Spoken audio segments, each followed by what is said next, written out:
బాబాయ్ గారు ఏంటి ఎప్పుడు వచ్చారు ఇక్కడికి వచ్చిన తర్వాత పరిస్థితి ఏంటి? ఈదరగాళ్ళు రావటం, రేకులు ఊగుతున్నాయి. ఊగుతుంటే మాకు అనుమానం వచ్చి నిన్న సాయంకాలమే రమ్మని చెప్పి అధికారులు చెప్పారు.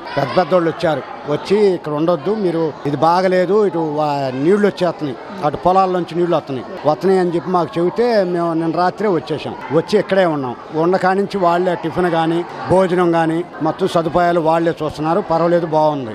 అది అంటే మీరు రాత్రి వచ్చానన్నారు కదా, రాత్రి భోజనం పరిస్థితి ఏంటి? లేదంటే ఉదయం టిఫిన్ కానీ తర్వాత మధ్యాహ్నం భోజనం కానీ ఇప్పుడు కానీ ఏంటి? ఉదయం టిఫిన్ పెట్టారు, పర్వాలేదు. మధ్యాహ్నం భోజనం పెట్టారు. ఇళ్ళకాడికి వెళ్ళి చూసుకుంటే ఎట్లా ఉన్నాయి అంటే కొన్ని కదులు ఉన్నాయి, రేకులు అయ్యి కొన్ని కదులు ఉన్నాయి. రావటమే మాకు మంచిదయ్యింది. ఇక్కడికి తీసుకొచ్చిన తర్వాత ఏంటంటే అధికారులు ఎలా ఉన్నారు? మీతో ఏదో పెట్టాలి కాబట్టి పెడుతున్నారు, చూడాలి కాబట్టి చూస్తున్నారు, అలా ఉన్నారు ఎవరైనా? అలాంటిది ఏమి లేదు. మామూలుగా వాళ్ళు వచ్చి ప్రతి ఒక్కళ్ళు వచ్చి పరామర్శించిపోతున్నారు. ప్రతి ఒక్కళ్ళు వచ్చి అడుగుతున్నారు, అయ్యా ఎలా ఉంది, ఏంటి మీ పొజిషన్ ఎలా ఉంది, మీరు ఇక్కడికి వచ్చారు, మీకు టిఫిన్లు భోజనాలు అందుతున్నాయి అని తేపకొకళ్ళు వచ్చి అడగటము, ఏంటి మీరు జాగ్రత్తగా ఉండండి, ఇక్కడే ఉండండి, ఇటు బయటికి వెళ్ళొద్దు మీరు అని కూడా చెప్తున్నారు. గతంలో ఎన్నో